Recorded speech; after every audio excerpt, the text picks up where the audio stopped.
From Carolla One Studios in Glendale, California, this is the Adam Carolla Show.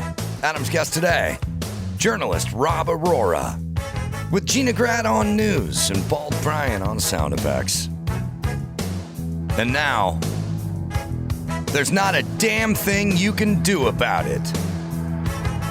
Adam Carolla. Yeah, get it on. Got to get it on. No choice but got a mandate. You get it on. Thanks for tuning in, and thanks for telling a friend.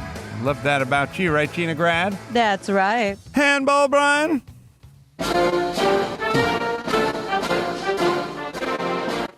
Nice. So much pomp, so much circumstance. Yeah, we didn't have either one of those. We got jobbed again by the president. So it's almost like he's busy doing something else. It's almost like he's running for the highest office in the land. He seems distracted.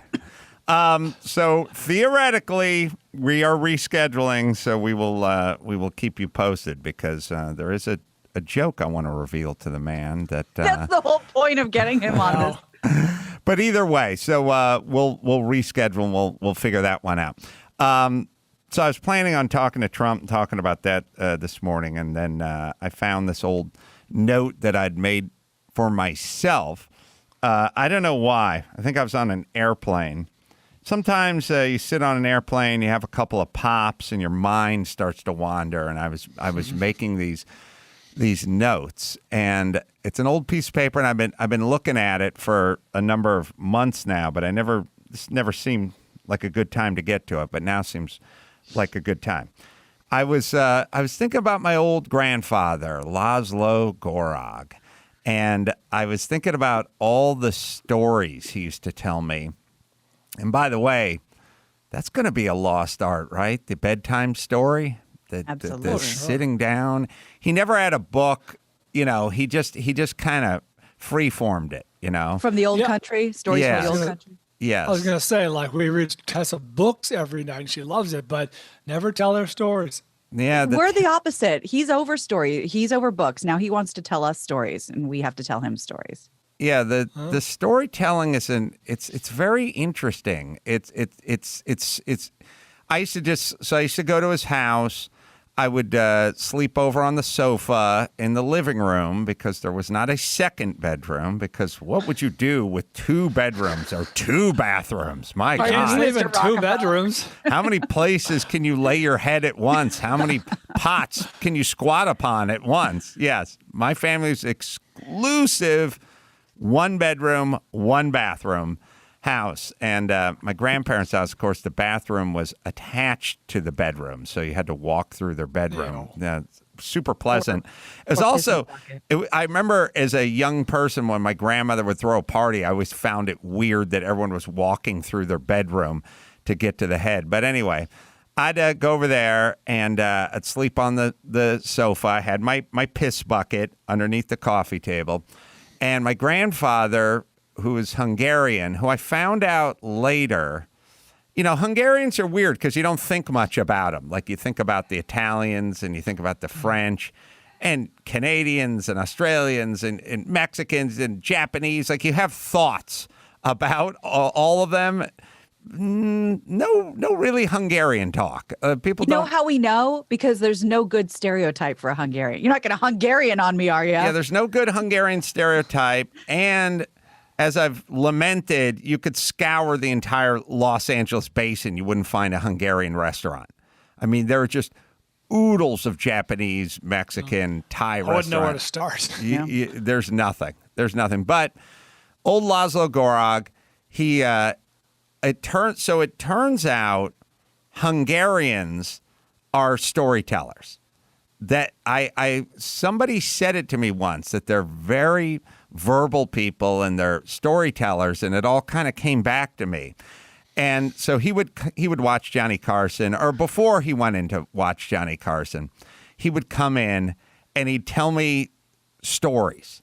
And they're always of his old world. He grew where he grew up, and the sort of the old ways and how they grew up. And he grew up in Budapest, and his dad owned a coffee house.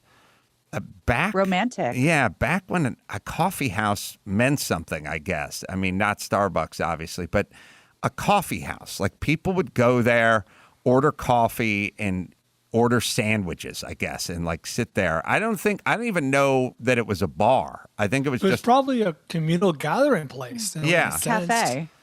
Yeah, and I think at some point, then they had like rooms above it to rent. Oh no! But it was a brothel.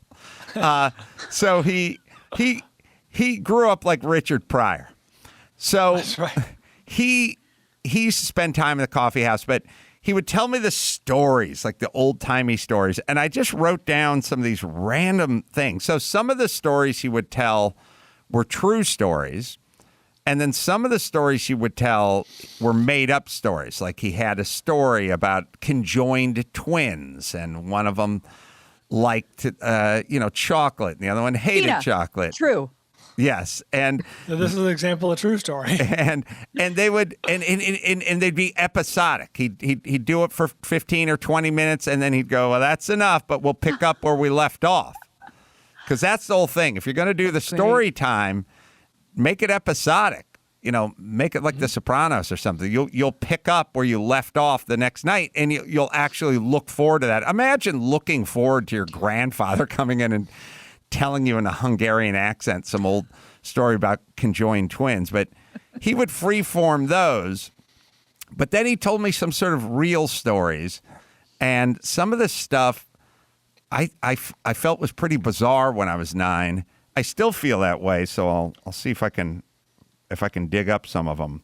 Which is, he told me a story, and he probably made this up, but he said, but I remember having these kind of thoughts. He said there was a guy, and he got so drunk, and he staggered out into the street at night after the bar, and he woke up the next day in his bed.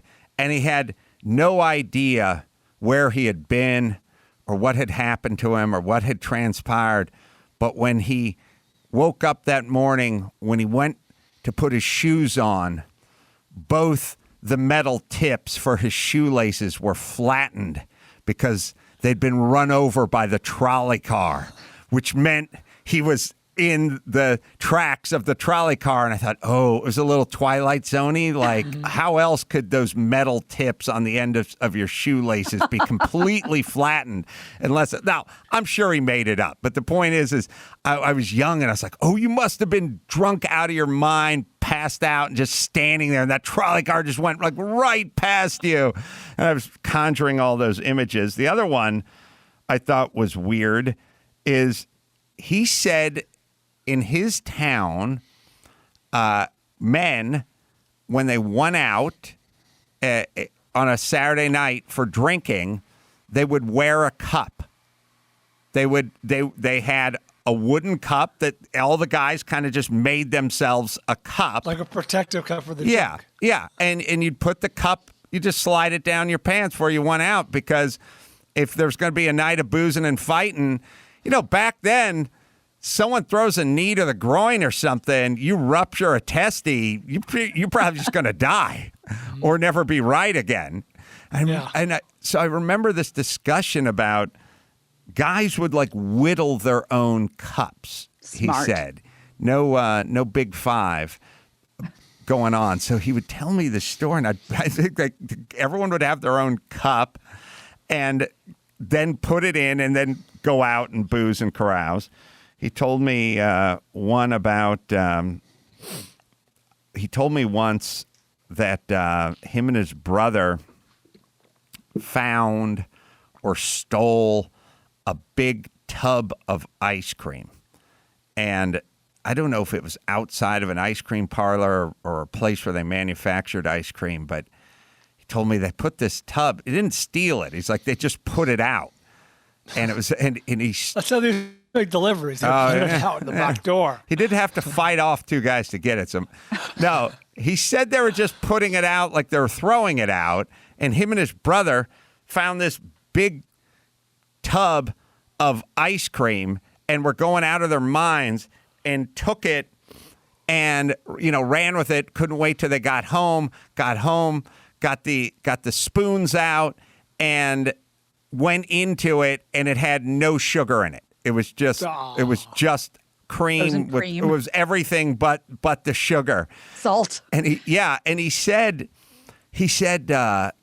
we would just like look at it and look at it and look at it, and then we just leave it for an hour, and then we'd come back and like try it again, which is like a very 10-year-old kid thing to do. Yep. And I remember that story. And also it's like I was right there. Like his town. He must have been in that town. He probably left in the late 30s, and he was, I think, in his late 30s when he left. So I mean, he must have been there in like when he was a kid. It must have been like 1908, 1909. Crazy. If he left in the late 30s, what was it? Did he have any connection to World War II? Nazi sympathizer, but he didn't pick up a gun.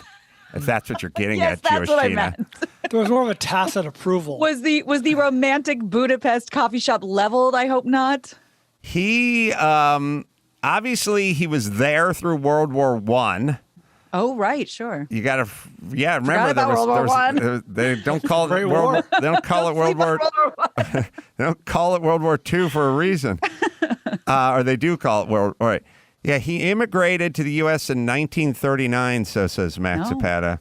So we got to figure out when he died, because I can probably figure out how old he was, or when he was born. Sorry, 1903. Okay, died in so 93. So he was 36 then so he's a little boy, and when World War I broke out, he was a teenager, and See some action? no, but he was probably a little too young. He was probably 14 or something like that. But either way, there was, all of Europe saw some action. So I don't know if Hungary got hit in both wars, but It did. I'm looking up in real time because I, like you, wasn't aware of Hungary's role in World War II. Yeah, there was a lot of action going on in Hungary. Obviously, he fled, just the right time. yeah, he fled in 39, right when things were starting to heat up. 36, worked as a playwright. His profession was playwright. So like they used to write a new play every week and give it to the playhouse. I mean, that. how weird and quaint is all that great. shit, right? Like sit in a coffee house, write a play, probably longhand, and then deliver it to the playhouse, and they'd pay you, $100 for it or something. He's a true bohemian. Yeah, he was a playwright. He left, came here. I think he went to Mexico first, or maybe he went to Canada first, and then maybe Mexico. I'm trying to think. He didn't come straight here. There was. You did that long interview series with him, right, on a tape recorder. I have no doubt that he mentions, where he went first. Yeah, somebody else did that interview, but we have it. Oh, we have someone it. else. We have it somewhere. But then he gets here in 1939, and he can't really speak much English, and he's not really a longshoreman. He's a playwright. So now I have to figure out how to make a living when you speak Hungarian, writing plays in Hungarian. How do you translate that into getting paid writing TV scripts and movies in English? Obviously, he did that. He always had a strong accent his entire life. I don't know how much English he spoke in 39. I can tell you in 89 he still had a strong accent. Like Aussie strong or less? A little more refined. He came from it from a sort of all I remember is because he spoke English as a second language, he actually used English in a more precise way than most people do. He would never say that's hard. He would always say that's difficult, because difficult's just a better word than hard. And he was a writer. And when he came here, there was a Hungarian kind of underground here, and I don't want to call it underground, but there was a group of writers who were Hungarian writers. Evidently, Hungarian writers were prolific, and they told a lot of stories, and so they came here to Hollywood in the 30s, and they started to set up, and then there became this like little network. And so when a new Hungarian writer would come in, they'd have a place to stay, or they'd give them a little money or a little bit of food, and they would try to help sort of connect them with, jobs and things like that. I think for some reason, Max Zapata, the name Ivan Trowers, he did all those he did Gentle Ben and Flipper. He did sitcoms about animals. And I think that guy was Hungarian. And I think that guy was like one of the guys who was there and, going to be successful and everything else. But he then started finding work as a writer. And it just makes me think about how weird and quaint everything was back then. No smartphones, no computers, you just show up. I mean, if you came here from Hungary, you'd knock on the door. Nobody knew you were showing up. Everything was like a little bit of money, a little bit of food, enough to last you for the week kind of thing. No direct deposits, no loans, no debit cards, no nothing. Everything was tactile. It's just like hands-on, like food. Analog. Very analog. And a kind of there was a definite appreciation for money, and there was definitely an appreciation for food. Money was money. You could touch it. You know what I mean? You had to hide it. You could keep it. When money became invisible, that's when we started throwing away food and throwing away everything. And we got into that, don't fix the phone, throw it away, get a new phone, But things for them were so permanent. They'd have a pocket watch that would last them for 50 years. Well, they just sailed 28 days to get here. I know. Or whatever it was. It's funny to hear. Oh, sorry, Gina. I just want to say real quick. It's funny to hear you wax about all these things. Because the thing that jumps out at me is that sort of sense of community. You know what I mean? You could just show up, and they were there as a safety net to at least keep you above water. It's up to you to make your way, but that community was there. And I'm not talking about family. I'm talking about the sense of community amongst people who don't know each other, but have a kinship. You know what I mean? I don't know if we lost that today. Yeah, I don't know whether it's like that community or the Jewish community or just what a church community, sort of old in an old timey version of that. Those are falling by the wayside. I feel like those groups are insanely effective at helping people and taking care of them and giving them opportunity. And I think we're sort of replacing the community with government. Government's going to be the community. Like, they're going to step in. They're going to take care of things. They're not effective. And and they can't be effective because they're not in the community. Like, imagine my grandfather minus the Hungarian Jewish writing community and some sort of government, headquartered in Glendale, wait in line kind of thing. It wouldn't work. It can't work. Whatever the community was, they had it figured out. They had a de facto network to get you on your feet. Give you a little bit of food, maybe a little bit of money, whatever you need for those first few days or weeks, and then, hit the ground running, so to speak. Well, and it's so funny that you say that, Brian, because I don't think about this very often, but I don't know if you remember this, but in the 80s, like in the mid 80s, there was a big influx of Russian Jews coming to America. I know. I saw that Robin Williams movie. That's right. Moscow on the Hudson. And a lot of them came to Kansas City. It was a big hub for the Russian Jewry, program. And tons of new Russian Jews came to, Overland Park and Kansas City. And I remember, like you said, the Jewish community, Adam, like every family from the synagogue would adopt a family and, make sure they have what they need. We'd play with the kids. And it was just what you did. It wasn't like, do we want to do this? No, this is what we're doing. They're coming. They have nothing. How do we help? Yeah. And it works. And, it's really effective, and it's kind of mainline effective. When you get a bunch of bureaucrats and people and paperwork, now it's all of a sudden things just get so diluted and watered down and everything. Yeah, it'd be nice. It'd be nice if we could get back to that community. Anyway, just an old piece of paper I found with old stories about Lazlo, Gorog, and why you should be a good person, because not everyone in my family's fantastic, but Lazlo Gorog was a good dude, and he made some lunches, and he cooked some chicken paprikash and goulash, and he told some stories, and now, all these years later, I think about that guy all the time and go, that's a good guy. So, like, you make a pot of goulash, you tell a few stories, you go on a couple of hikes. It doesn't end when the hike ends. It doesn't end when the goulash has been consumed. It then becomes a memory, and the memory just lives on.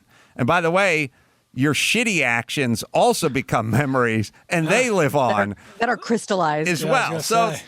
So how do you want to spend that hour? You know what I mean? You could spend that hour creating a shitty memory. You could spend that hour telling a story about conjoined twins and creating a good memory that, again, just in those, like, quiet times, couple of drinks on the airplane, just kind of closing my eyes, not really able to sleep, just going to close my eyes. And it just drifted right to Lazlo Gorog, born in 2003.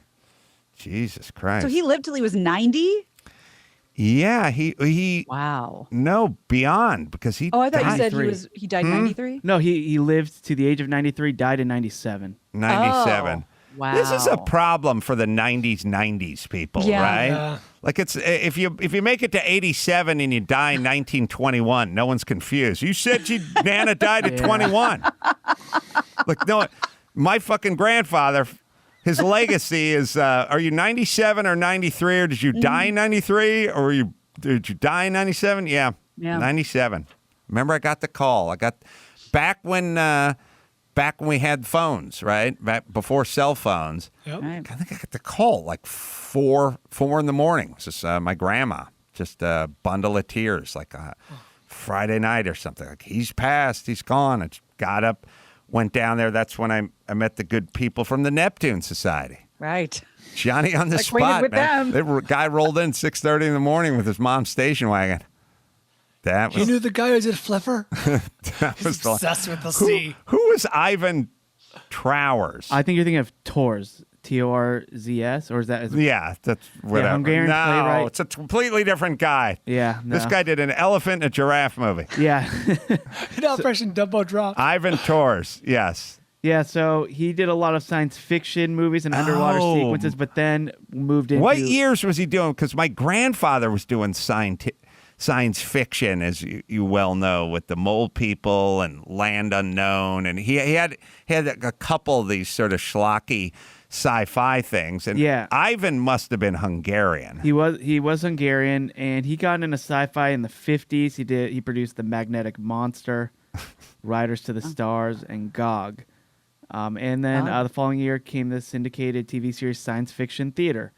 But then after that, he went underwater, creating Sea Hunt, The Aquanuts, and then... so he started filming underwater, and that's how he got into Flipper and Gentle and Ben. then after that, gets into Flipper, Zebra in the Kitchen, Clarence the Cross-Eyed Lion, Gentle Giant, Rhino.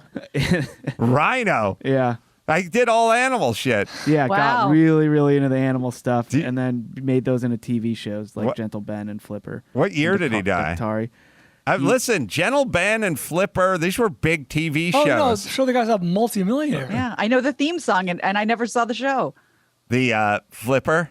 Yeah. And Flipper, then flipper, faster than lightning. lightning, no one you see. Do you remember that one, Brian? No, but if you And tell me there he did goes the Incredible Flipper. Mr. Limpet, I'm going to fucking break all this equipment. Flipper, Flipper. Yeah. And it was it was such a weird. They're both really the same thing. One was Florida Everglades with a bear, and the other one was somewhere else in Florida with Flipper. I think is how it worked. And they would just save the day. And what's his name from Duel was the game warden. Oh, the guy we just Weaver, mentioned. Dennis Weaver. Dennis Weaver. Thank you. And his kid was young Clint Howard. The kid Wow. was Clint Howard, little Howards. was the kid on Gentle Ben. All right. Yeah, so he died in 1983. Was he 83? The age Clint Howard? 66. No, Ivan Tors. Oh, 66. Yeah. Killed by a llama. Yeah. A lot of people don't realize Cross-eyed that. llama. All right, let me hit Simply Safe here. Break-ins on the rise during the holidays. So Simply Safe is having a huge holiday sale. 30% off any system and free security camera. Whether you're traveling or staying put for the holidays, check out 30% plus free security camera. And the deal, it ends this week.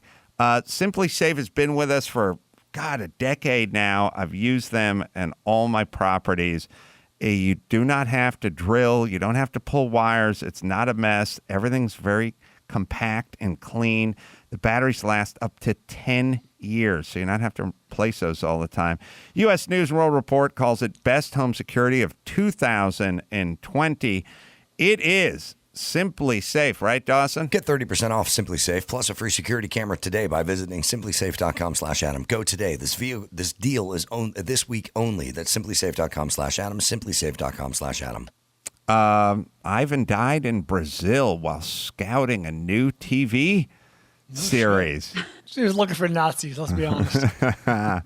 Well, he should, because he was probably a Hungarian Jew who That's what I'm saying. came here. What? I wonder when he got to the United States. He, he moved to the U.S. just prior to World War II. Arrived with his brother Irvin in 1939. Yeah, so him and Grandpa landed here in the same time, probably hooked up and networked, and here we are. Wow. All right. Well, let's see. We got a young journalist, Rav Arora. Rav Arora. He's he writes for, is it called Quillette? Is that how I pronounce it? Quillette? I don't know. Okay. Quillette? Quillette. He has a Quillette. New York Post. Yeah. Yeah. No, I'm saying He's that's how I fucking pronounce Canadian. it. That's some Canadian bullshit. Yeah, and has a whole lot of thoughts on the big shooting and the riot and everything that was going on in Philadelphia, I guess, the other night. I didn't know that much about it, but it was another big race riot and a police shooting and all that stuff. So we'll talk to him. Also, there's an interesting article that I'd been sitting on for a number of weeks, but I thought if we're going to talk police shootings, this is a sort of breakdown of the Breonna Taylor thing, and it's some of the grand jury stuff in there. And it's interesting because it's a kind of a deep dive on Breonna Taylor's boyfriend, not the bad boyfriend, the good boyfriend. Nobody knows anything about that guy or what really went down, or he fired a shot. He didn't get shot. She got shot. They didn't indict him, or they dropped the charges on him. But he did shoot a cop. So then why did they drop the charges on him? It's an interesting dive into good boyfriend, bad boyfriend. And that story, that whole Breonna Taylor thing really just plays out like good boyfriend, bad boyfriend. And it's interesting. So we'll share that with you, and we'll do that right after this.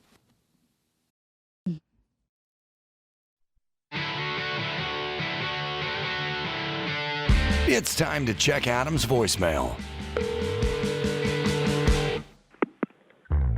Ace man, it's Luke from Wisconsin.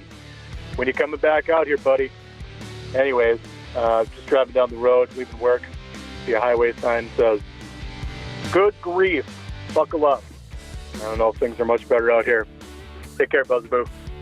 You can leave us a message at 888-634-1744. Well, we're back with a young Canadian journalist, Rav Arora. I don't know why I trip over that. Good to see you. Am I saying Rav right? Am I pronouncing everything right? Yeah, that's right. Good. Good to meet you. Yeah, nice to see you too. I'm a little off guard just because we had Trump canceled today, and Chris was reading your articles and seeing how much they were shared. I think Joe Rogan tweeted it out there. I think Ben Shapiro tweeted out there. So he said, this guy's a good guy to talk to. So he went out and found you, and here we are. So let's. I guess we should probably talk about the gist of the. We should ask him the same questions you were prepared to ask Trump. Yes. What's up with your hair? Yeah. The article, which I didn't read, like I said, Chris went out and realized this was a hot story. So he give us the gist of the article. Sure. The one about white privilege in New York Post? Well, yeah, let's do that one first. Yeah. So that piece was really just challenging the conventional insights into race in our society, particularly white privilege. And it was just based on an observation that the issue of white privilege, I felt, had been exaggerated by tenfold. It was creating more division between people, and it was resulting in all these different categories, this kind of racial hierarchy that white people are at the top of society. And so I looked into this topic in depth. I looked at the studies. I looked at the different metrics, and it's simply not the case that white people are just dominating society, which is kind of the conventional notion that you hear. Well, I'll ask all of you this. Rav, you're of Indian descent? Uh-oh. I think Rav's mic just went. Rav, your mic just went out. When we start going down the road with the white privilege, like we invent something, right? It's fairly new. White privilege. Okay. Then all the dickheads at all the news outlets and all Twitter and everything up, they just pick it up and they start running with it. And then the next thing you know, you have, middle-aged white women apologizing for being white. And then somebody talks about a system of oppression, and then everyone buys into it. And the next thing you know, we're just way down the road with a theory that's insanely flawed. But does everyone believe it, or are they just going down the road with it? You know what I mean? Like, hey, got to get along. No one wants to fucking ruffle any feathers. I don't want to get fired from my job. I don't want to say anything. So you have a whole group of people that just go down this road. It's a false road. Of course, there's some true things in it, but the premise is wildly flawed and false. And then we have a whole nation just trucking down that road. Does everyone believe it? I never believe it, but I'm the only one who fucking says anything about it because everyone's a fucking coward. So what's going on? Do people really believe it? Like when they're apologizing for being white and all that kind of shit? Or are they just getting along? Are they just going along? Brian, you first. What do you think? My guess, and Rav, when he comes back, can verify or explain what is wrong, is I'm guessing it started with some insight, some truth, some insight. And like you said, it became sort of a snowball effect where it takes on life of its own. People don't really understand what they're either defending or opposing. You know what I mean? Like they just kind of hop on this train that's now, driverless on the tracks. Do you think most people who say they buy into it or feel that way? Yeah, those are two questions. Yes, I believe they feel that way. I don't know if they know what they're buying into is kind of my point. Like it's probably not as simple as you're white, you're privileged. It probably has something more to do with socioeconomic, I would imagine, but maybe Rav can shed some light on that. Rav, you back? Can you hear me properly? Yeah, you're good. Yeah, now the picture's frozen, but the volume's we good. can hear you. Uh-oh. No, oh my goodness. It's okay. Keep going. Yeah. No, you guys are absolutely right. There's so many different factors you can look at. There's education, there's socioeconomics, there's health, there's criminal justice, all these different areas. And you can pick any one, and it's not the case that the white people are doing the best. So easy one that I use is median income statistics in the U.S. So who's earning the most? And it's not white people. It's actually Indian Americans. So people that look like me in the U.S. are making almost double the amount of people that look like Adam. As I've been trying to yell at everyone, it is the most destructive thing you can do as a society. Now, everyone's a fucking coward. Nobody backs me up. I get it. But I've been fucking yelling about this for a decade. You can't take a group and tell them they're on top because they were born a certain way, and you can't take another group and tell them they're at the bottom because they were born a certain way. And you can't expect the group on the top to not feel resentment, especially if they don't feel like they're on the top. And you can't expect the group on the bottom to not feel resentment for the people on the top because you're telling them that's how they're born. Of course you're going to have a fucked up society. And of course the people on the bottom are going to languish because they're going to feel like they're there because of the color of their skin. It's the most destructive thing you can do to a society. I don't understand why this is so fucking popular, and I don't understand why people think they're fucking heroes for pushing this all the time. It's driving me nuts. It's fucking up our society. It sounds like Rav might have the perfect win-win compromise to the whole thing by saying, hey, white people who feel so guilty for being so great and perfect and the best at everything, you're not. So is that what we need to hear? Who feels like they're the best because they're white? Like, is there this thing where it's like, oh, I'm white, so I deserve this? Who doesn't wear a pointy hat and burn crosses feels like that? Nobody I know. Well, there are some people. So I don't know if you guys know Robin DiAngelo, author of White Fragility. Oh, big yeah. book that was hitting number one in the book charts in July and in August. And then that book is incredibly dehumanizing, but it's the gospel for white people. So that book basically posited that that white people need to atone for their original sin of being white, and they need to help people of color because they're oppressed in society. And Robin DiAngelo, she goes around to different universities and other areas, and she charges like $20,000 or $30,000 for these diversity seminars to teach young college kids and other people in big corporations that the white people are inherently privileged, and to be black and to be brown skinned is a form of being oppressed. And it's incredibly toxic. It creates more division. But authors like DiAngelo, Ibram X. Kendi, Ta-Nehisi Coates, they all sort of thrive on this victim narrative that minorities need white people to help them, and that white people just have this incredible power in our society. But if you look at the data, that's simply not the case. Well, let's Can I ask Rob a question about that. I'm just sort of thinking about this for the first time, so please, correct me if I'm wrong or if you feel differently. But if somebody I'm white, but let's say I'm Jewish. So if somebody was going around to college campuses holding seminars for people who weren't Jewish, and we're telling them that Jews are somehow inferior and we need to help them, I would find that to be kind of humiliating. Do you ever feel that way in this scenario? These are race hustlers. I don't know why. All I can figure out is that people are cowards. That's all I can figure out. I don't know why people are reaching for that race ring all the time. I don't know why we're going in on it all the time. We're there. It's like we just had a fucking debate, the last presidential debate. We didn't have foreign policy or security. Race was like a fucking huge chunk of that debate was us talking about race. It's insane. It's 2021.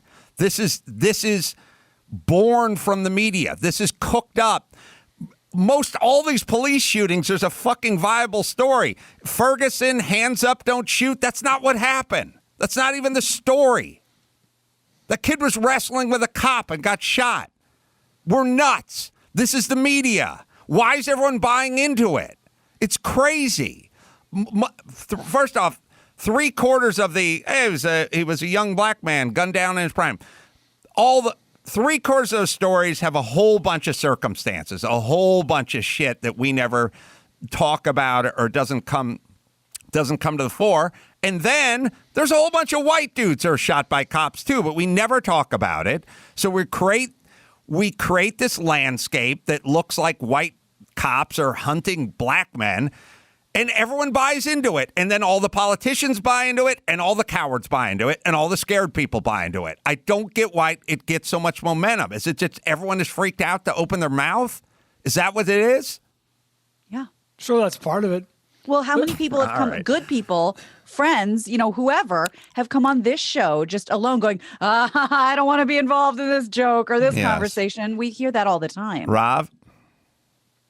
Hello? Yeah. Sorry, now we're There you back. are. We got you on the phone. Sorry, continue. All right. Robin DiAngelo, how does she get to write a book on race? Like, what is she? Was she a middle-aged white lady? Who is she? Oh, yes. Yeah, she's a middle-aged white lady, and she is the person you go to atone for your white privilege. And she's trying to help minorities like me and black people because they're so oppressed in society. And it is incredibly dehumanizing to view people based on these color categories. Like, it's literally the exact opposite of what Martin Luther King was saying during the Civil Rights era. He was saying that we should look to people as individuals and not just based on the content, not just based on their skin color. But now it's the exact opposite. Now you see, for example, the African American History Museum. I don't know if you guys saw, a month ago, they had this graphic that came out, which was very controversial, which said that traits like hard work and work ethic and individualism are all white traits, essentially. They're symbols of whiteness. Oh, And working hard and being timely, these are all symbols of being white. And that is incredibly, incredibly insulting. But it's something that's become a little bit popular in our society, unfortunately. Black Lives Matter had that on their charter too, like literally being prompt and diligent and working hard. These are like constructs of the white man. Yeah. All right. No, but I know you two are scared to talk on this subject. I feel that you guys are scared to talk about it. No, you were frozen. We were waiting. No, I just stopped. I'm just scared. You guys don't know it. You don't know you're scared to talk about it. Well, You're unaware of it. Everyone seizes up when you bring up race. That's what happens.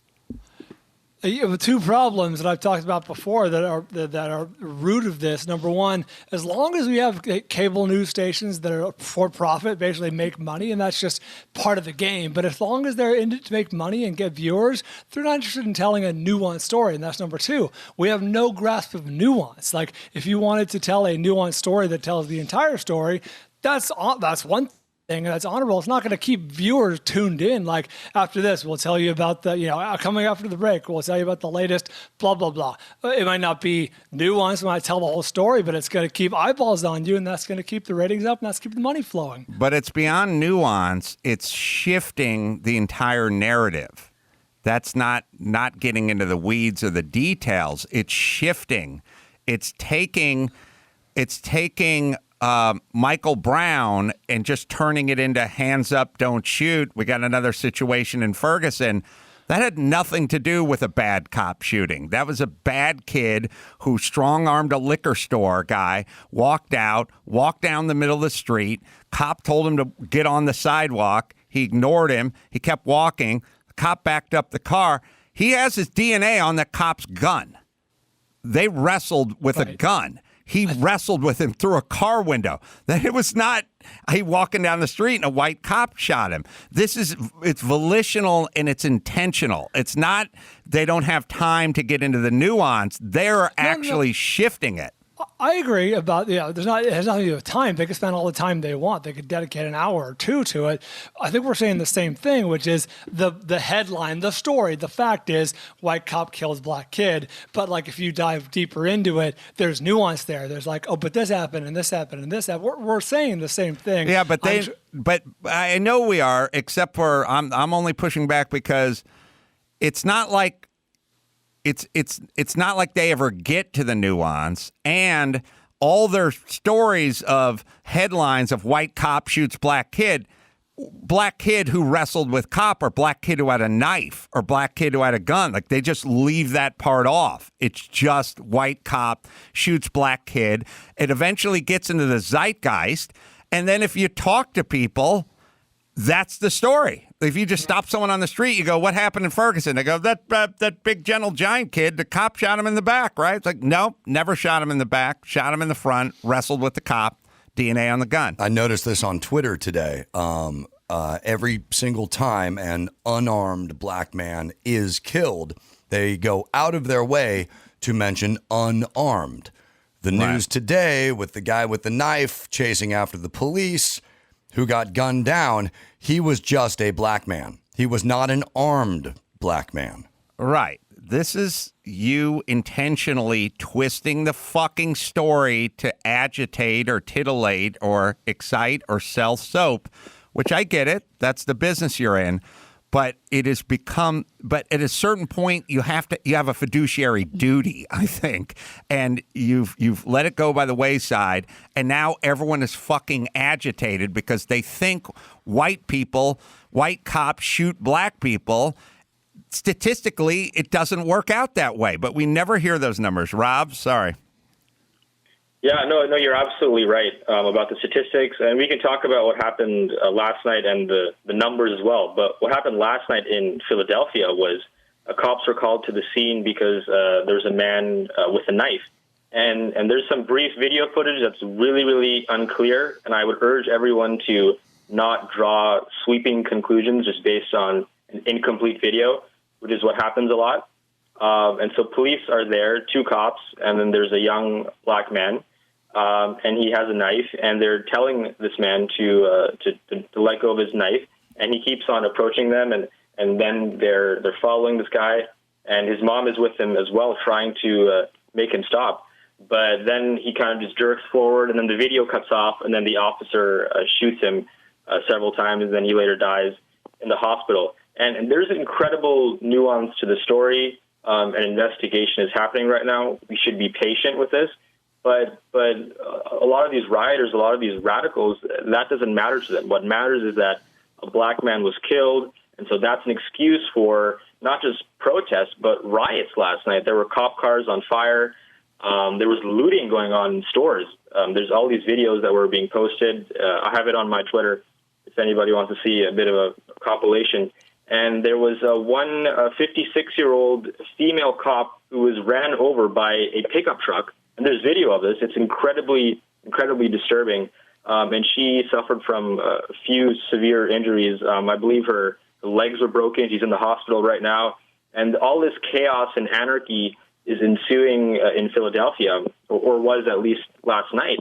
And it's incredibly disturbing to me and shocking why there's riots, why there's protests. And it makes me wonder if we even care about the evidence anymore, if we care about rationality, about the facts. It's incredibly alarming. Gina. Yeah, one thing I was gonna say is that it's sort of ironic, to answer your question from before and pull the camera back a little bit more. It's sort of ironic that there's so much talk about what a safe space is, because there is no safe space to have this conversation. There's no safe space to question these things. So, we talk about tolerance and intolerance. To even broach the question, but wasn't he armed, or wasn't he shot in the front going toward the cop? There is no safe space to have that conversation. So beyond the media, in your individual friend groups, with your family, there is no room for questions like that without somebody doing quick math and saying, well, you're a racist. Like, no. People are quick to go to their corners and no. I thought this was a safe space to have a conversation about what we were just talking about. Well, so it goes beyond the media. I think what's going on is this storm, which is, I think a lot of politicians are just driven by the media now. Just figure out what they're into, what they're talking about. Sure. You want the good stuff, you don't want the bad stuff. The media is just making hay out of this race stuff. They've just gone into hyperdrive over this race stuff. We live in a non-racist country. number fucking one. We do not live in a racist nation. There's no reason why we have to try to convert ourselves into a racist nation. We are not a racist nation. We were a racist nation, and now we're not. That's it. I don't want to hear about the Klan or pockets of this or the Proud Boys or whatever. Yes, it exists. It always exists. It exists everywhere. But we are not a racist nation. We're trying to convince ourselves we're a racist nation. The news is going fucking berserk. We're so unracist that half the shit we do are hoaxes. We have to fucking make shit up. Jussie Smollett, the NASCAR driver, where we have to make things. We had to make Nicholas Sandmann. Nicholas Sandmann was just some kid wearing a MAGA hat. We had to make him into a racist. He didn't do anything. That fucking Indian was a nut job because a fucking nut agitator. He started the fucking thing, and we had to create a racist situation that didn't even exist. And then all the news outlets ran with it. And if you think, yes. Finish what you're saying, sorry. If you think they're right, they're all cutting checks. They're all cutting checks to that kid. So did they know what they were doing? Yes, they knew what they were doing. That wasn't a rush. That wasn't a rush job. They all did it. And now they're all writing that guy checks because they were doing this. They cooked the fucking video. They pushed it out and they agitated us. They agitated the weak people. They agitated the cowards. They agitated the people who sit and watch this stuff and goes, oh, my God, we aren't racist. It's like, look at that kid. And all the Dumbo celebrities got on and like, we got to dox that kid. If you see that kid, punch him in the face. We're so fucking agitated and we're so gullible. It's sad. So the news went berserk. The news gone berserk. And again, you don't think they have an agenda? Why did they cut that video? Why did they edit that video to make that kid look like a racist? Why did they do it if that's not their agenda? They all did it. They all pushed it out there. They all ran with it. We all fucking bit. We're like a big mouth bass just on something shiny. We all fucking bit on it. And then, of course, the politicians just follow the media. Like, oh, this is what's trending. This is what's going on. This will get me votes. Now we have the media and politicians doing it. And then it trickles into the workplace, into corporate America. And we got Robin DiAngelo having to fucking give us speeches, middle-aged white nut, giving us speeches on how to be white. It's insane. Sorry, Rob. Go ahead. Yeah, no, you're absolutely right. And the politicians, the media, figures in pop culture, yes. They're all coming together and they're supporting this narrative. Last month, I think this was in August, when Joe Biden released a campaign ad in which he said that Black Americans are waking up every day in fear of their life from police officers. Like a literal whole campaign video on this, which is incredibly false. That's not what the statistics show. If you look at estimates from the national, the weather data and the Washington Post police shootings database, the likelihood of being killed by a police officer is on par with being killed by lightning. It's incredibly rare. If you look at disparities between groups, it's true that African Americans are 13% of the population roughly, and they comprise about 25% of the people killed by police. And so people point to that as, oh, look, they're overrepresented, therefore racism. And the other statistic they use is that Black Americans are about 3 times as likely to be shot by police as white Americans. But both of those figures don't take into account criminal offending. If you factor in the variable of crime, you find that actually white people are 3 times as likely to be killed by police as Black Americans. And so that disparity of 13% of African... Oh, sorry. Go ahead. No, that was just we're good. You're good. That was a drop. I mean, what Rob is saying is, so here's the problem. Black people, black men, they get shot at a higher rate than white men. And if you raise your hand and go, yeah, but they're also statistically more involved with crime. And if you're more involved with crime, your odds of being shot by a cop go up. If anyone brings that up, then that person's a racist. So yeah. I don't know how we ever solve any problems because if you're talking statistics and you're being called a racist in the middle of it, it's going to be hard. Brian. I swear to you, and you're just going to have to take my word for it. I was thinking about the Sandman case earlier today before the show, randomly, because it was an example of exactly what you said, which is I saw that little kid's, smug face and in the face of the Indian, the Native American guy, and I was like, yeah, fuck that kid. And then the same day, as the story was developing on Twitter, I went down this rabbit hole and I somehow started reading this account from someone who was there, and the person was like, here's what happened. There are these I think it was called the Black Muslims. I'm almost positive it was. Like they were Israelites. Israelites. Black Israelites? Is that I what think it was? That's who they are. Okay. The ones who hang out in Times Square? Yeah. Yes, they will exactly. be missed. I'm sorry I got the name wrong. But anyway, they were over there doing their shit and they were agitating everyone. And then these kids ended up in the middle of it by accident. And this guy was there doing his shit. It ended up being, my point from earlier, more nuanced. There was a lot more going on than just the image that everyone knows of Sandman preening in the face of the Indian or Native American. Sorry, there's just so much more going on. But the news isn't motivated, like I was saying earlier, to report those nuances because they need eyeballs. They need people who are outraged. They need people who are buying into the story. Whatever it is, they need they need to sell soap, like you said. But I'm going to go back to what I was saying, which is I don't. You're using the word nuanced, but I'm using the word cooked, edited, created. Mm-hmm. There's a difference between not telling the whole, nuanced is I was late, well, you're always late. Okay. I don't want to get into all what came before it, but we at least we can agree on I was late. You know what I mean? Mm-hmm. And that's then they don't get in all the minutiae or the nuances you say, but they're cooking this to agitate the public. That makes them guilty. Nuance is, I don't blame them for the nuance. I guess I was talking about what we knew that day. Obviously, we did, there was no way to know that if the footage was cooked, what happened. Well, it was cooked. I mean, they edited it to make him look like a racist. Understood, but I'm saying on that day, there were more details that, to the actual events that were simply not reported.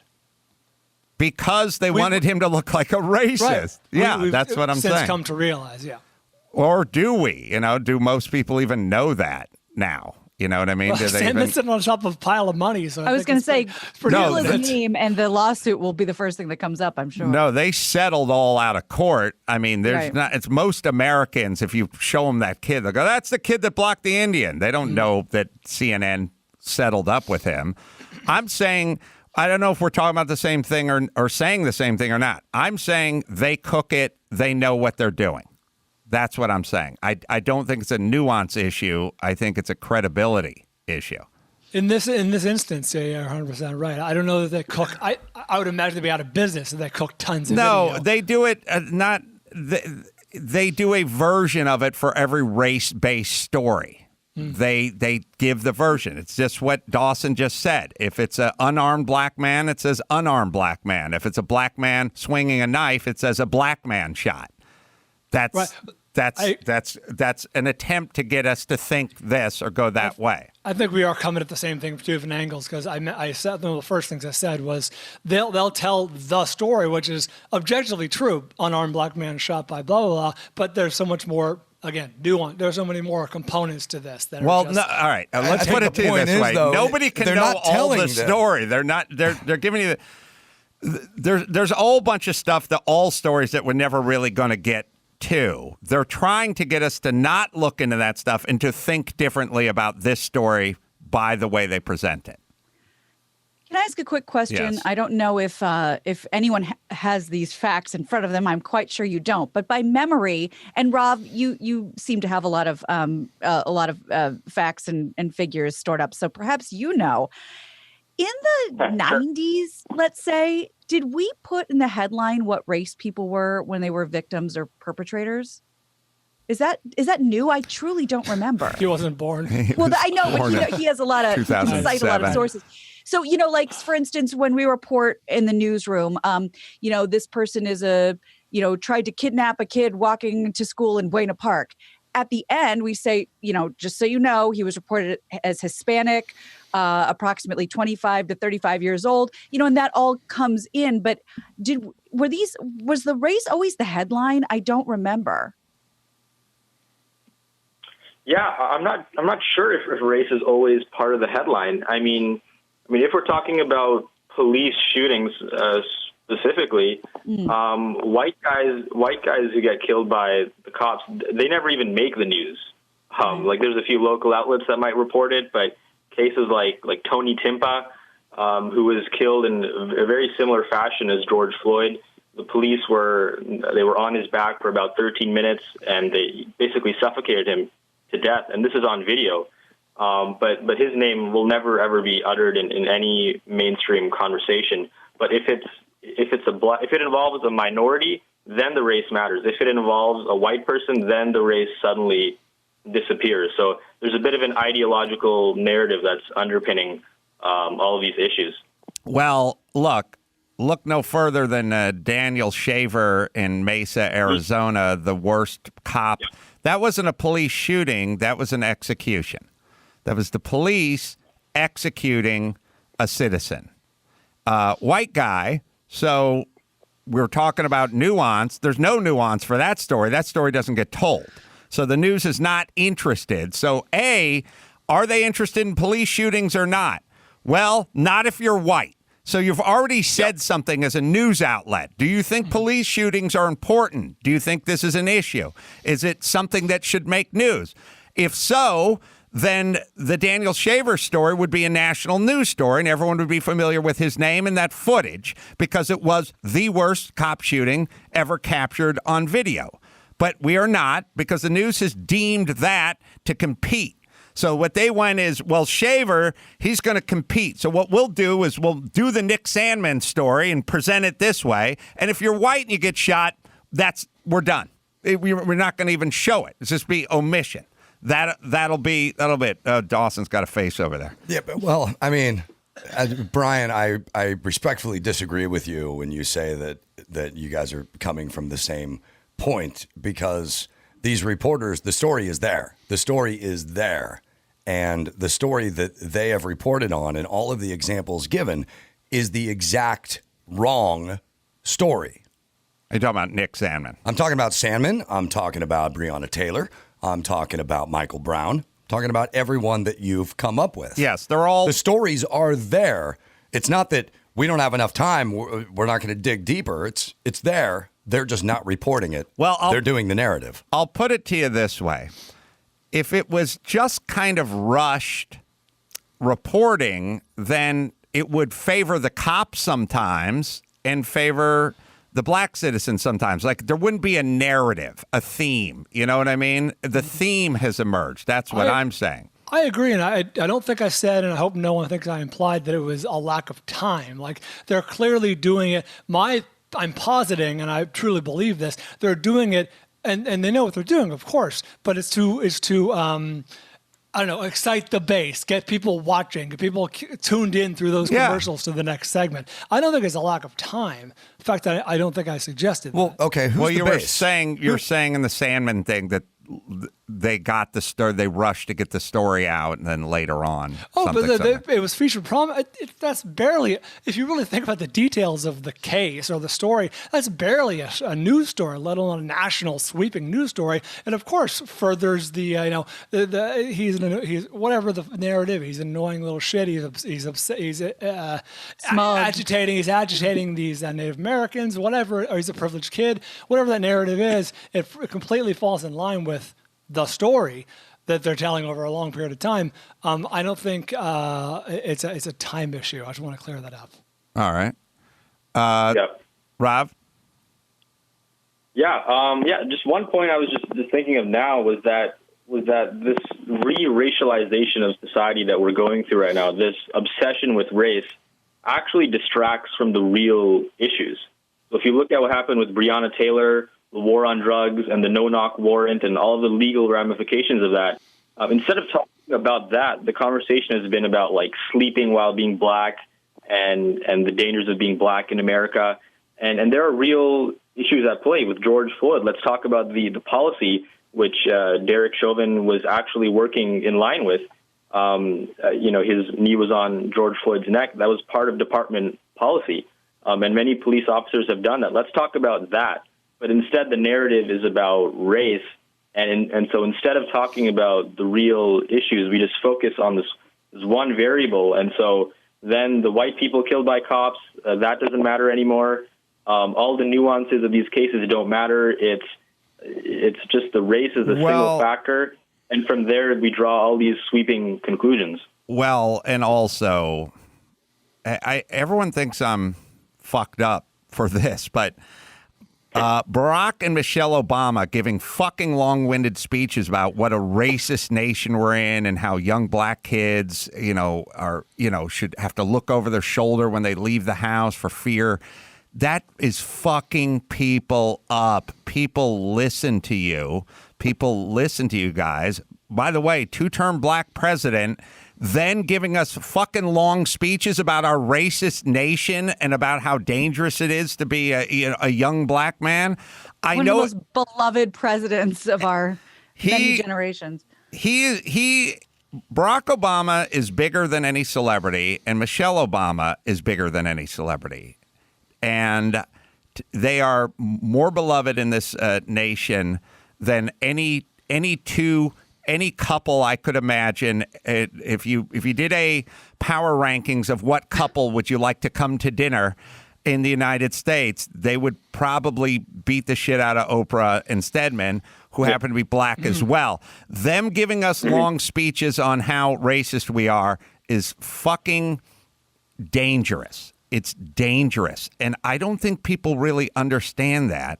And I know people fucking eat it up with a spoon. I don't know what is so attractive about feeling like we're racist. Speaking of people eating up with a spoon, do you believe or suspect, like I do, that I don't know how much Barack Obama and Michelle Obama, to extension, really believe that versus it's meat for the base. You know what I mean? Yes. Like in the same way Trump has meat for the base. Like yes. The message resonates. I don't doubt the message was focus grouped. You know what I mean? Like, yeah. It's a political speech or whatever it is. I wonder how much of that they truly like believe in their personal lives and their hearts versus, oh, this is a resonant message, right? It's timely, it's resonant, it's all that stuff. Yeah, I agree. I believe it's been, focus grouped and it's become a very popular talking point. I'm just saying it's fucking dangerous and it's tearing us apart. It's insane that we're so focused on race in 2021. Rav, you're a young lad, but I lived through the 80s and 90s. Race was no big deal. Oh, yes. Right. Sorry, Rob, sorry to cut you off. I had this thought. Thank you for reminding me, Adam, when Gina brought up, did this happen in the 90s, for example? I don't know how we would prove this or even investigate it, but it feels like it turned on a dime or pretty sharply with Rodney King. Like that was great ratings. Yeah. That was magnetic television. It was right there on video. This is the dawn of people having home video and stuff. Like I wonder how much of it changed at that moment. Like now we have a story that people are fucking paying attention to is underselling it. It was a huge story. The thing about the Rodney King thing, because that's another example. Sorry, just to finish. Another example of nuance. There's a lot more to that story than the video, which was compelling, but it turns out there was a lot more.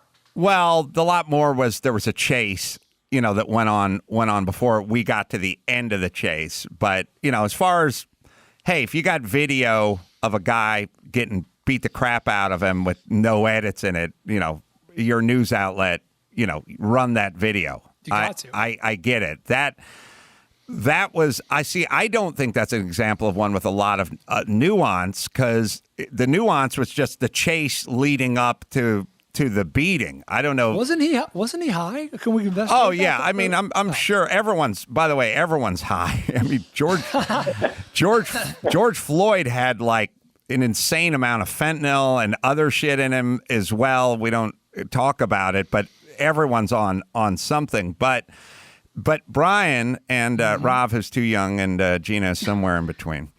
I lived in this town when all that went down. I remember all that. And we talked about racist cops. We were talking about LAPD being racist. We weren't talking about us sort of in general being racist. We've spread it from racist LAPD cops to us just in general, like as a nation. You know, and we've gone from a couple of bad cops or racist cops to we're all just that way now, which is, you know, we can tolerate a couple of racist cops. We cannot tolerate a racist society. Rob? You should sniff for that one. Oh, sorry. Yeah, I mean, on the issue of racist cops, study after study has been done on this, and we can talk about that. And a lot of these studies, they find that there is no sizable anti-black bias in police shootings. So Roland Fryer, a black scholar at Harvard, distinguished economist, he's done research on this, and he finds no anti-black bias in police shootings. And there's so many studies on this. Some studies show that black police officers are more likely to shoot black suspects than white suspects, perhaps because they're less afraid of their shooting going viral because they're black themselves. But there's so many studies that show that white cops are no more likely to shoot black suspects than white suspects. You have to use your head and think. I mean, if you think logically, these cops are people. They have families. They have careers. You can imagine a black cop shooting a black man. A white cop shooting a black man today. You would have to hesitate for a moment. You would have to know what this could mean. This could be the end of your life. This could be the end of your career. This could be the end of this neighborhood. You know what I mean? Like it just stands to reason that you would have to give it a thought. You would never want to be that white cop filmed shooting that black man. Hey, Rav, can you hang with us? Sure, yeah, absolutely, yeah. As long as you're a fountain of knowledge, and we're getting into a very interesting discussion here, I had this Breonna Taylor sort of timeline breakdown, grand jury, good boyfriend, bad boyfriend article that was sitting around for about a month. So Dawson has dusted it off and be a good time to get into it. So what I'm going to do is I'm going to do a spot. We'll take a break, and we'll come back and do that article with you, Rav. First, let me tell you about Relief Band. Oh, yeah. Nausea. Who the hell likes nausea? You get car sick, maybe drank a little too much, hungover. Relief Band, #1 FDA cleared anti-nausea wristband. This thing actually works. I know it sounds bizarre, but it works. It's clinically proven to relieve nausea and vomiting from motion sickness, morning sickness, chemotherapy, anxiety, hangovers, migraines, and more. 100% drug-free, non-drowsy, fast-acting, all-natural relief with zero side effects. Originally developed 20 years ago to be used in hospitals, and now it's over-the-counter. Relief Band stimulates a nerve in your wrist that goes to the part of your brain that controls nausea and blocks the signal to your stomach that's telling you to be sick. So if you have any of that, please get yourself Relief Band, right, Dawson? Don't fall for the cheap bands you find in drugstores or see all over your Instagram feed. Reclaim your life from the fear of nausea. Right now, Relief Band has an exclusive offer just for Adam Carolla Show listeners. If you go to reliefband.com and use promo code Adam, you'll receive 20% off. So head to RELIEFBAND.com and use promo code Adam for 20% off. All right, we'll take a quick break. We'll come back with Rob and the gang, and we'll break down this grand jury testimony of the Breonna Taylor. A lot of interesting stuff in there. A lot of people don't know. We'll do that right after this. All right, back with Rav Arora, from young 19-year-old from Indian descent, and normally don't get into everyone's race, but in this particular discussion, I feel like it's worth knowing. In Canada right now, right, Rav? Yeah, I'm based in a town a couple hours away from Vancouver in Canada. And the article, The Fallacy of White Privilege and How It's Corroding Our Society, was in the New York Post a while back, got a lot of traction, and Chris got him on the phone today. So this Breonna Taylor, is that from the Wall Street Journal? Or where's that from? It's from Newsweek. Newsweek. Oh, sorry. The headline is, What America Learned and Didn't Learn from the Breonna Taylor Grand Jury Testimony. Byline is Lee Habib. An innocent life was lost. 2 cops were cleared of charges. And in the end, people retreated to their camps. Left, right, black, brown, white, and blue. and stuck to their narratives. But there was something about this story that kept tugging at me. Why did Taylor's boyfriend, Kenneth Walker, shoot at the cops that night? And why was there so little fanfare when attempted murder charges against him were dismissed back in May? Why was he cleared so quickly? What really happened that night in Louisville, Kentucky? I decided to listen to Walker's grand jury testimony to find out. It was late at night on March 13th, and Walker and Taylor were sleeping. Then came the late night banging on the door, loud, ominous banging that scared them both. Walker, who'd known Taylor for over 7 years and had been dating her since 2016, testified that he thought it was an intruder at the door, but not any intruder. He thought it was Jamarcus Glover, Taylor's ex-boyfriend, whom she had begun dating not long after she began dating Walker. All right, pause for a second. So we've been talking no knock warrant, no knock warrant, no knock warrant. Well, the cops were knocking. And I don't know if they identified themselves, but they certainly were banging on the door. I don't know if they're attempting to break it down. That seemed like a pretty crappy apartment, and it seemed like if those cops wanted to bust that door down, they could have done it in a Banging timely on the door fashion. implies they were knocking loudly, right? That seems And like also with him and Breonna at some point standing in the hall with a gun, it would from the bed. It would imply that there was some knocking or banging or something on that door for some period of time, right? If you think about you and your wife laying in bed asleep, it would take a second to get. it'd take a little while for both of you to get up, get out. Yeah. You know, you got to rub one out, and then get your. I got you too. Get your gun and then stand in the hall. So It would be really, really strange, though, if there were about 6 cops at the door and they just knock. They just keep on hitting the door and never say, police. That's what I was thinking. There is other grand jury testimony from a neighbor that says they announce themselves. Jeez, They must have. when'd you turn into Ted Nugent? Yeah, so A, they probably knocked, and B, they probably identified themselves. It doesn't mean they heard it, but this whole sort of no-knock, bust-in, guns a-blazing thing, shot. Well, remember the first story was shot her in her sleep. She was in her sleep. She was in her bed. She was in her bed sleeping, and the cop shot her. Okay, not in her bed. Now, did the person who said that think she was in her bed? I don't think so. Her attorney said that. It's not, they have coroners. They have investigators. If someone's shot in their bed, it's different than being shot in the entry hall. So he's lying, and we're buying. Well done. Yeah. Sorry.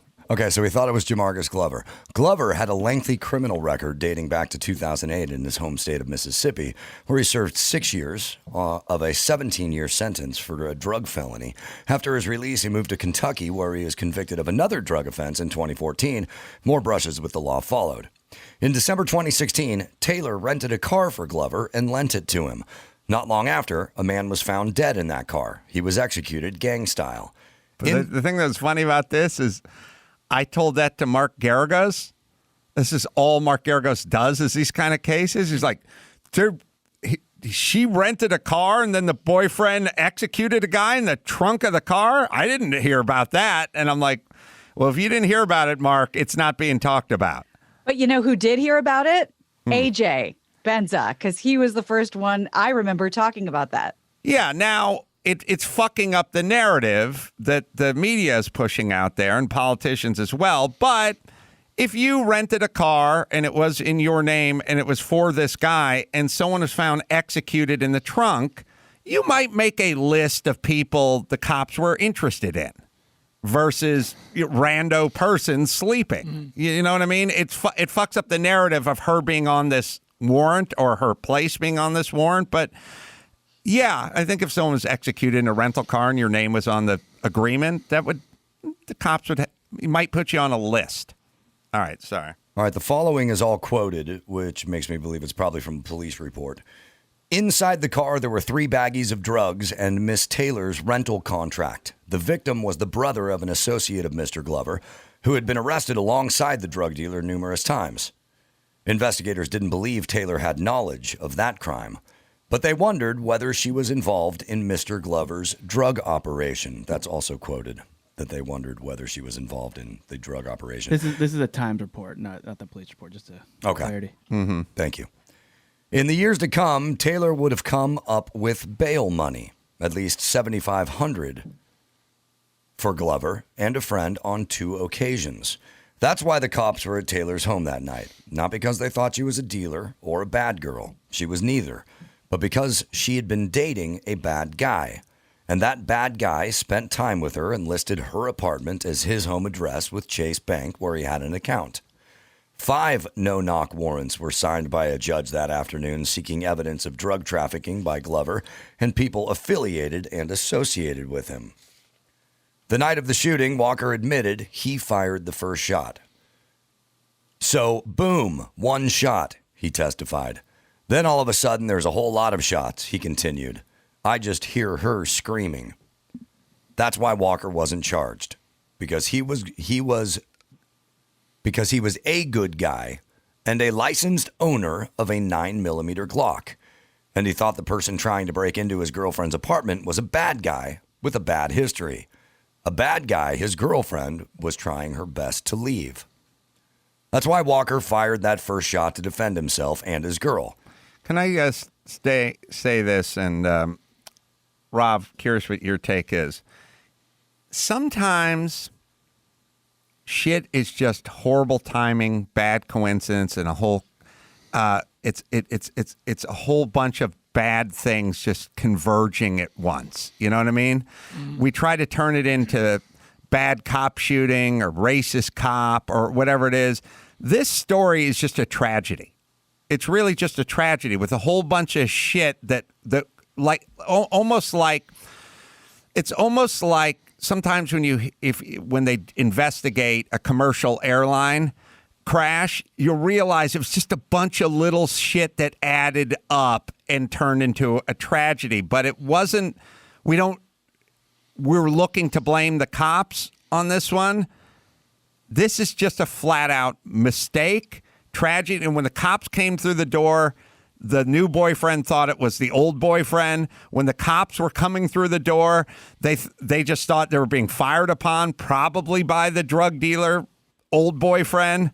It was all who they were there originally to investigate or to look for. Right. She was probably just fucking caught up with the bad boy. He manipulated her and said, I need to use your address, or I need you to sign for this rental car. It's just a whole fucking confluence of shitty events that led to this crazy tragedy.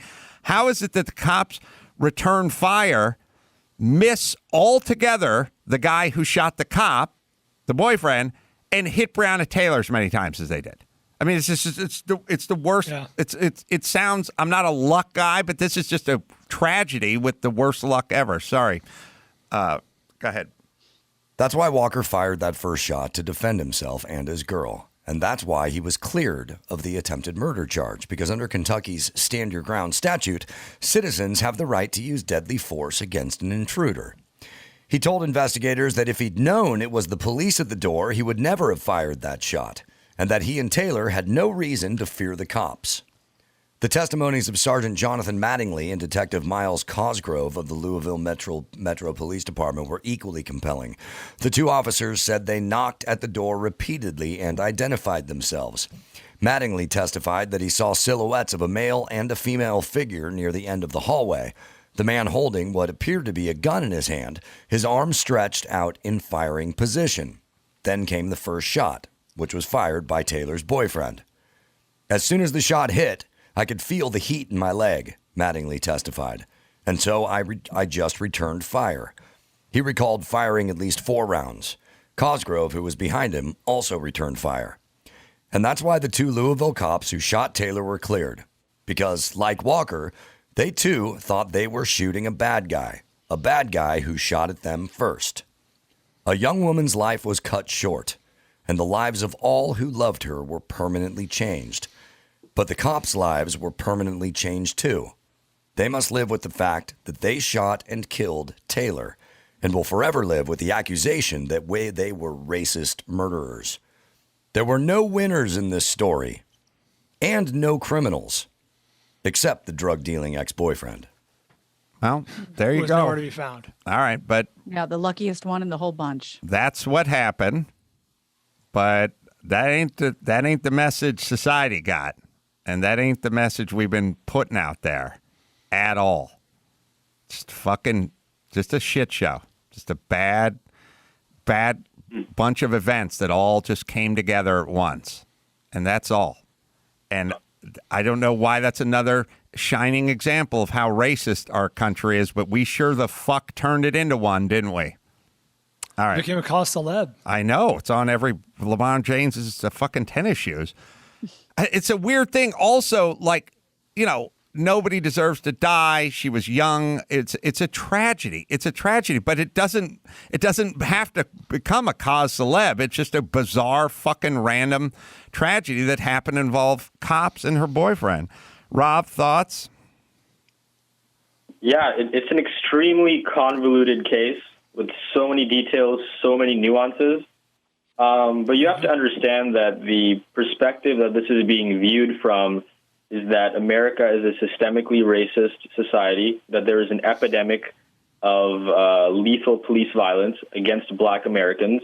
And so this just fits the trend. You have to understand it from that perspective. That's the perspective that people see because of the media, because of politicians, because of pop culture figures like Demi Lovato and LeBron James recently, like talking about how Black men are being hunted down in America. And so all those factors go into perceiving this individual case, and it becomes just part of this system of racism and white supremacy. And so this is just another Black body killed by the state because of white supremacy, because of a system embedded with racism. As Colin Kaepernick recently had an essay series that he did, and in his opening essay, I was reading it, and he was talking about how we should abolish police, abolish prisons because of these incidents like Breonna Taylor, like George Floyd, but it just completely misses the mark of these cases. Well, it's a perfect stew because in order to do this, what we're being gaslit as a nation. We're being gaslit into we're being convinced that we're a racist nation, and we're not. But it takes a perfect storm because you can't do it alone. It takes the news, and the news outlet, they're the kind of the spark. They get it going. You know, the news gets it going, or social media, where communication, that's kind of the spark. Then you have the politicians, and the politicians them sort of codify. They sort of make it real. Like, now I got a bill to stop this. Yeah. So it's like, now it's a platform. If you're coming up with legislation to stop something, it must exist. You know what I'm saying? So then you have the politicians who are sparked by this, but there's a third ingredient, and it's a super important ingredient. You must have shitloads of cowards. Oh, by the way, there's another ingredient. The other ingredient is pop culture. That's LeBron James. That's Demi Lovato. That's all the celebrities. So you get the celebrities, you got the news, you got the politicians, and then you have a large group of people. And those are people who have no idea what the fuck is going on. But that group is saying, join us. Come join us. And more people join them. Now, do you want to be the person standing alone over there? No. You have to be a fucking coward, and you have to join this group. Once you join that group, now we got the news, we got pop culture, celebrities, we have politicians, and just a larger and larger group of Americans who are joining it. Well, now we have a movement. Now we have something. Now this is it. And that's where we're living. And anyone who pushes against that narrative gets called a racist. So of course you go join that group. No one wants to be called a racist. And here we are today. Yes, Ryan. You don't even have to be, I'm sorry, I forget what you said, but questioning or whatever. You could just be outside the movement, outside the group, arms crossed. Like, I think there's more. I'd like to hear all the details before I weigh in or join your group or any group. And the implication is that you're a racist if you just want more information or you want to hear the whole story or whatever it is. My 14-year-old daughter believes this is a racist nation, believes that cops are shooting. She's been brought up in it. She's been fucking Inundated. she's been brining in this shit and just thinks that's who we are. Like that's her belief. She argues with my son all the time, who doesn't believe that. But I mean, that's her belief. That's what she knows. I mean, she doesn't have a driver's license yet, but she knows this is a racist nation. Last word, Rav. Pardon? I'll give you the last word. Oh, the last word. Oh, okay. Yeah. With young people, this is especially concentrated. According to polls, a whole third of young Americans aged 18 to 34 want to abolish the police.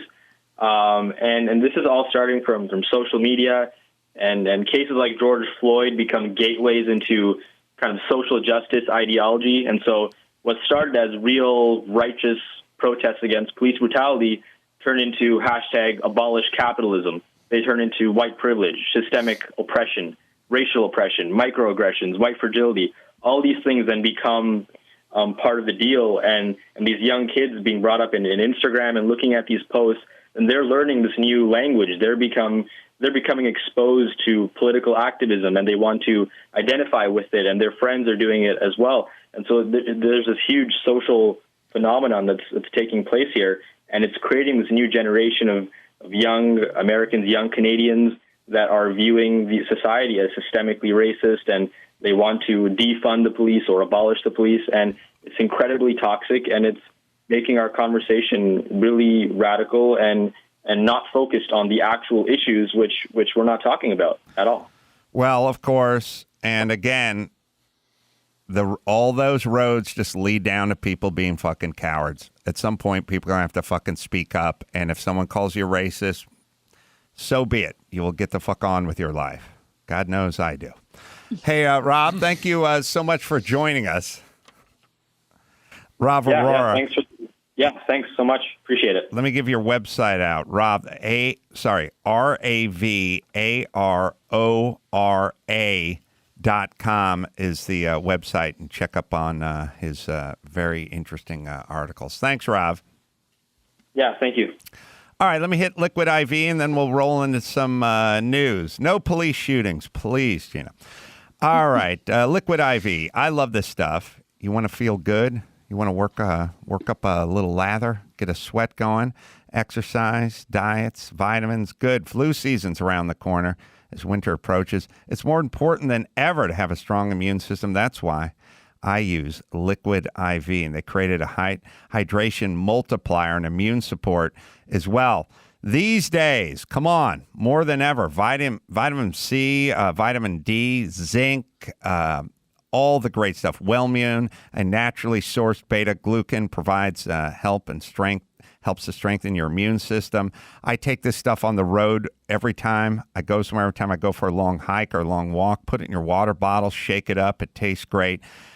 And with every purchase, Liquid IV is going to donate a serving. They'll donate response to first responders, hospital workers, fire responders, people really sweating underneath that plastic. So Liquid IV, right, Dawson? Liquid IV's new hydration multiplier plus immune support is available at Walmart, or order online and get 25% off when you go to liquidiv.com and use code ADAM at checkout. That's 25% off anything you order when you use promo code ADAM at liquidiv.com. Get better hydration today at liquidiv.com, promo code ADAM.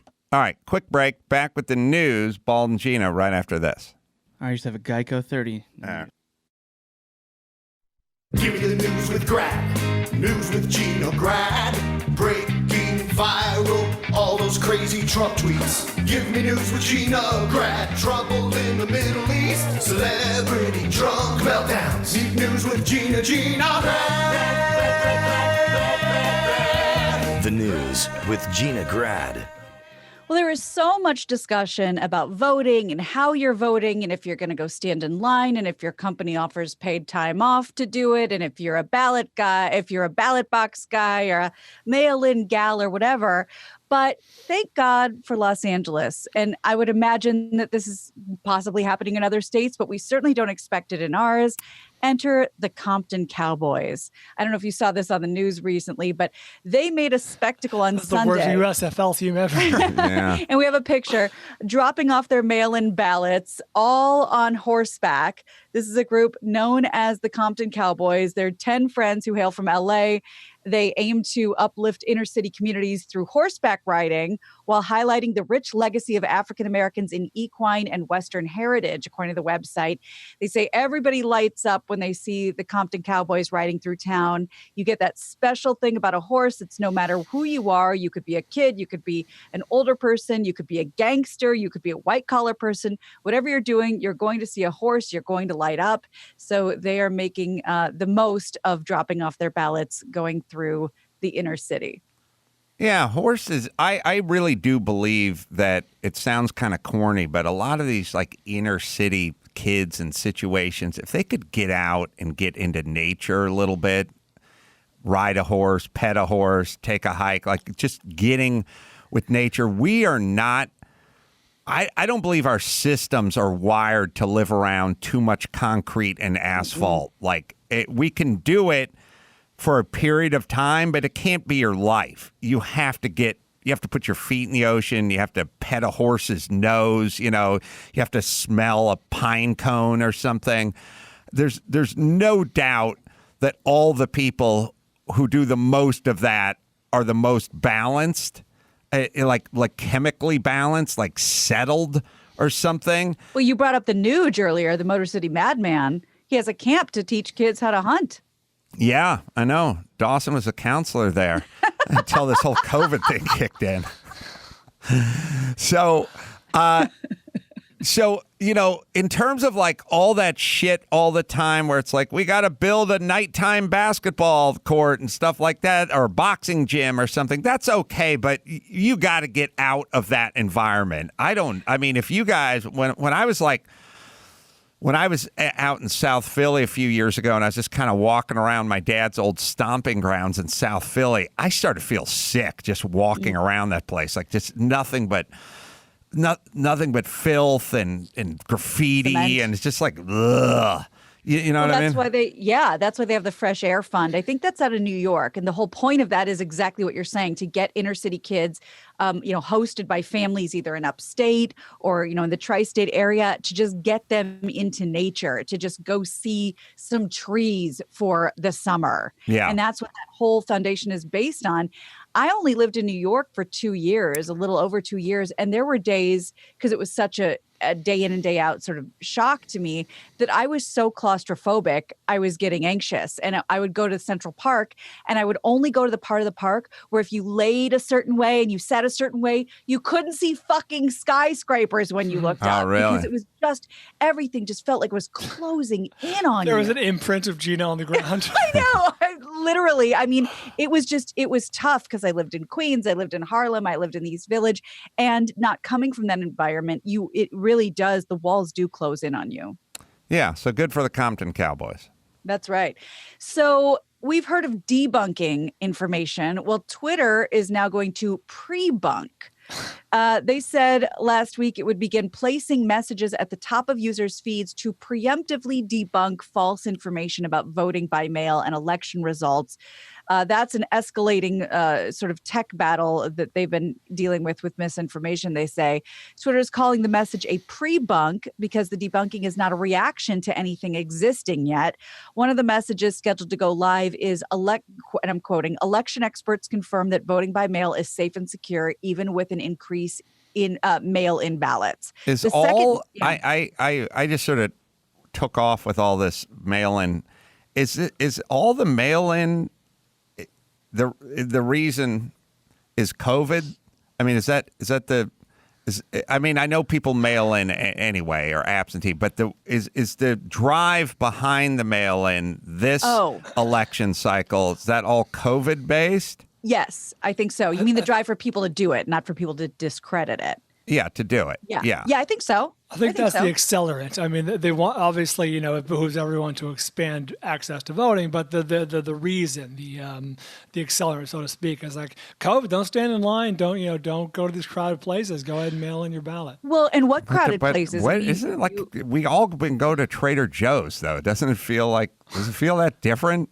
They talked about that in one of the articles and said it's because grocery stores and things like that are very properly ventilated and spaced out. And so that's different than, Newsom not wanting you to sit with your neighbors in your little living room. Voting centers are mostly in high school gyms, though, right? Well, that's right. Fire stations. But also think about talk about well capacity ventilated. issues, but it's also capacity issues. If you have 50 ballot booths and now you're only allowed to use 10 of them, people are going to be standing in line for 2 days. Okay. I would it imagine. Seems weird. It's bizarre to me because I've just been going about my life. Like I went to the Home Depot the other day, and there was a line to get into the Home Depot. Mm-hmm. So it was full to whatever their capacity is, and I've been in there, and there's plenty of people in that place. Yeah. And then there's the market, and then there's the fucking corner store. Like it feels weird that it's so driven by COVID, but all right, everyone's a fucking pussy. Fine. I get it. All right. Well, and then I think the argument against, there being any conspiracy behind mailing stuff. I don't remember who's in charge of it. Luis, the guy who's in charge of the Postal Service. But he said, Louis DeJoy. Louis something. Yeah. Something. I think it was him who said, like, do you know that we get, whatever it is, 3 billion Christmas cards to where they're supposed to go on time. We don't have 3 billion mail-in ballots to deal with. But then there's been funding cut issues. And, so maybe Twitter will save us all with debunking and pre-bunking the problem. But, mail it in, go stand in line, do what you got to do. So far, there's only been, I think, 1, perhaps 2 ballot boxes that have been set on fire. So far we're doing all right. We're doing good. Yeah. Wendy Williams. Haven't talked about her in a while. Things were going all right. What? Yeah. First off, how necessary is Wendy Williams? Oh, we're about to find out. To our audience, probably. I just feel like I'm not sure what she does. I know she dishes, the hot stuff. The hot She tells it like it is. She tells it like it And is. she keeps it real.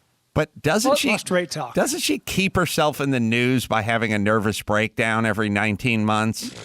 You're 100% right. I think there's a skill to people who just keep themselves, I guess, relevant or in the news or whatever, whatever label and slap on it. That's a skill unto itself. Like, I don't know how talented Wendy Williams is, but we all know her and she's in the news quite frequently. So, but having public meltdowns, I feel like that's her skill. I don't know. I don't even know what she's into now, but she seems to have very public breakdowns. Yeah. I don't know if this one was premeditated, but in a certain way, but we'll find out together. Viewers of the Wendy Williams show last Friday were concerned about her well-being. She acted sort of erratic on her Hot Topics segment. Her words were disjointed. Sometimes she wasn't finishing sentences. She was mispronouncing stuff. Backstage, there were whispers about her sobriety, which she's been very sort of open about, candid. Nearly 2 years ago, she entered a rehab around the time of her divorce, yet a former employee said most of Wendy's staff is still afraid to confront her. There's a little bit extra, but this was a 13-minute clip that I chopped down to less than a minute. So here's just a smattering of what the show looked like last week. Well, a guy like Rick Ross, since he's rich forever, oh no. To me, he's got a lot of mansions.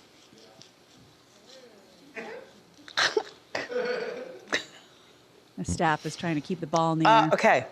The mansion that he owns right there, we've already talked about this. 109 rooms. 109. Joe Biden's like, I don't see the problem. Yeah, I'd vote for her. What's normal. wrong with her? It's Richard Roundtree, and what was Richard Roundtree then?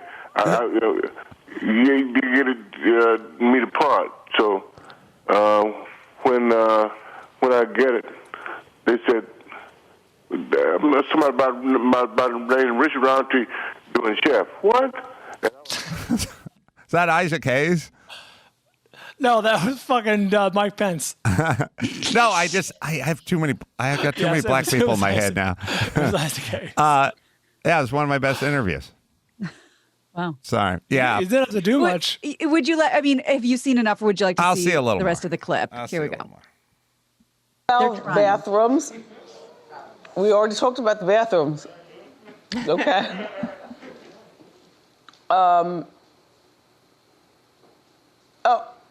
12 bedrooms. Something's going on with her. All right, here. I've seen enough. And a nice Whatever it is, let's handle it discreetly. Let's be discreet about it. How do we? Well, my question to you is going to be, how do you do that when she's going live no matter what? But I actually have the answer to that. And if another taping goes like that, the producers said they have an evergreen ready to run if she's having some sort of issue, because they did not have anything to run, and that's what ended up airing. And it's not funny, obviously, when someone's struggling with something. The thing that gave me some chuckles was that, the only people that seem to be allowed in the studio audience are the crew, and who knows what they're used to, and who knows how they were on point. They're clapping, they're laughing, they're trying to keep this ball in the air. And to be able to do that at the ready makes me think they've seen this multiple times, because there was no anyone looking at each other and shrugging. What's going on? On it. Well, also, by the way, keeping her audience at home is cruel, because they are all fucking at home, waiting for the Meals on Wheels van to come by. That audience, her audience, that daytime audience, they ain't jet skiing on the Riviera, and they ain't jogging in the park, and they ain't working on an app. They are home. That group is home. Found. I've been in that. I've done that show. That audience is.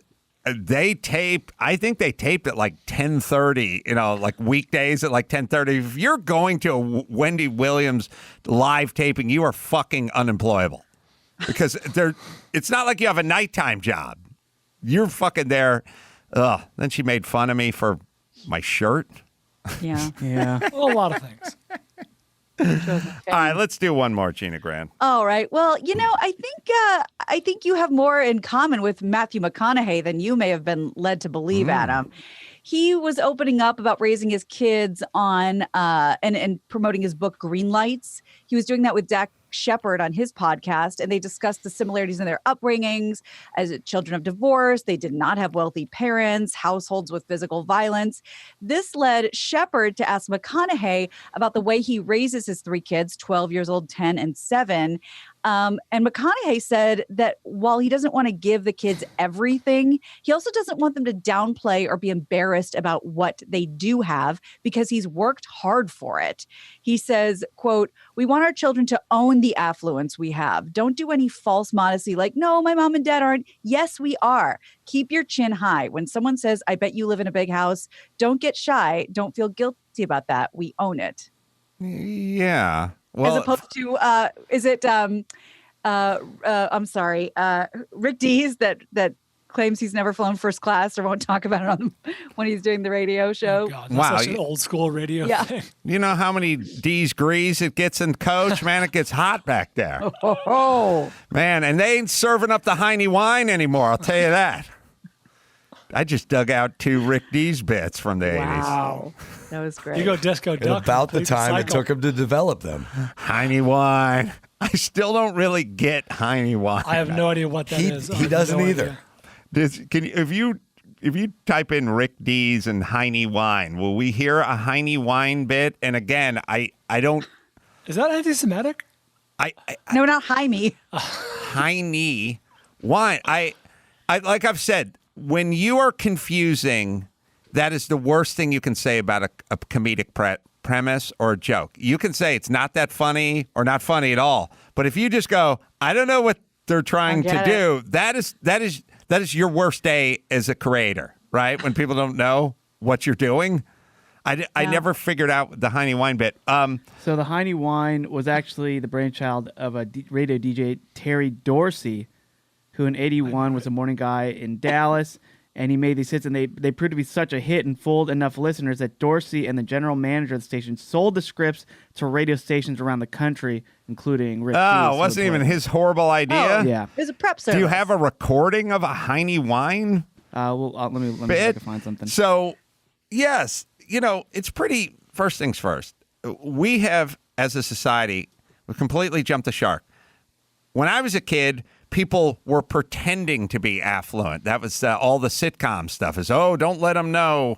Your Dolly Parton, blazer of many comforters. Whatever the shit that was. An age quilt made from heaven. Sure. What the whole thing was about, you're going to make your own prom dress out of a curtain, Pretty in Pink and all that shit. Everyone was trying to sort of elevate or up their game. Now everyone is downgrading, and they're both bullshit. They're kind of equally bullshit.